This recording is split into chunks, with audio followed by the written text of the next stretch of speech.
que Madame le ministre nous avait reçu avant-hier au CICES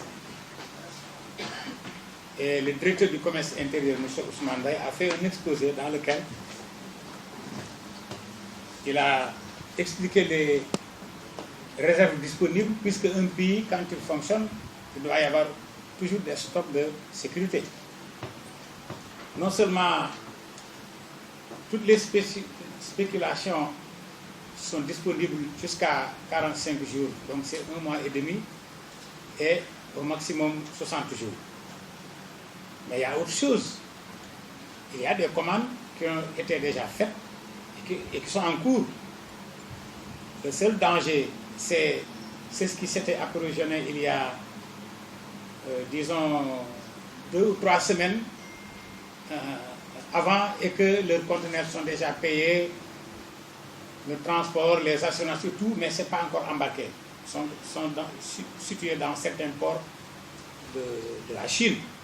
Avec ce virus, il y a lieu d'attendre un certain temps pour que la situation change favorablement. Mais il y a des bateaux qui sont déjà en route, et ça a été confirmé par Madame le ministre, et elle a eu ces informations à partir des importateurs eux-mêmes. Parce que, pour dire la vérité, tous les importateurs ne sont pas membres de l'UNACOIS.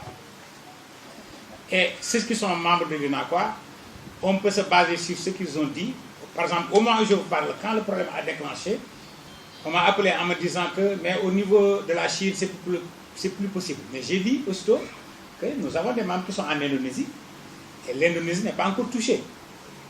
Le Japon, pas comme la Chine, mais aussi, si on considère l'espace Schengen, c'est seulement 3 pays sur 29 qui sont très très affectés.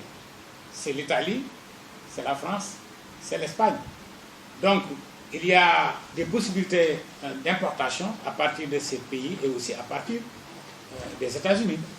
Donc, je peux vous dire que je confirme ce que le président vient de dire, et ça, il a parlé en fonction des chiffres fournis par la direction du commerce intérieur.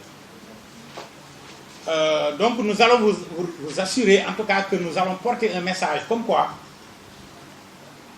pas d'affolement.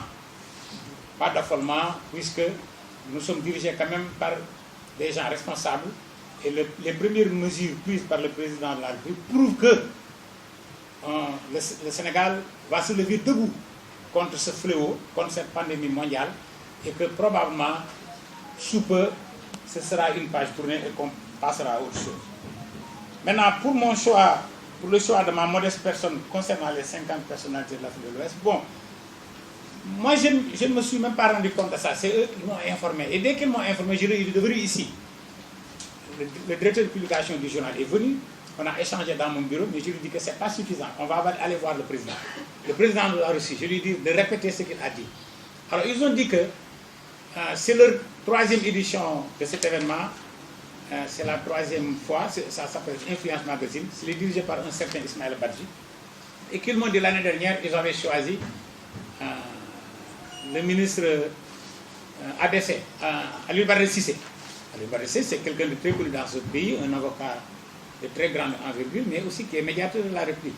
Moi, je dis Aladien, un jeune homme d'affaires qui est peut-être, qui a des responsables au sein de l'UNACOIS, est-ce qu'il mérite d'être dans ce top 50? Bon, ils ont dit que le critère, c'est quoi? C'est peut-être une capacité d'influence sur certains gens.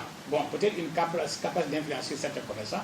Mais si j'ai cette possibilité-là, c'est grâce à l'UNACOIS qui m'a donné des positions où je puisse m'exprimer régulièrement. Et que il y a 18 Sénégalais sur les 50, les 32 autres sont des ressortissants des pays membres de la CEDEAO, donc ils sont 16 pays. Maintenant, ils m'ont demandé de porter un combat, en tout cas un discours à l'endroit des jeunes. Un discours à l'endroit des jeunes, donc les informer pour qu'ils pensent déjà à leur avenir, mais aussi que l'État mette en place les conditions pour encadrer ces jeunes. Et l'UNACOIS n'est pas en reste, parce qu'au moment où je vous parle, non seulement on est en partenariat avec le Business School HECM, mais actuellement le président a accepté une douzaine de jeunes étudiants comme stagiaires.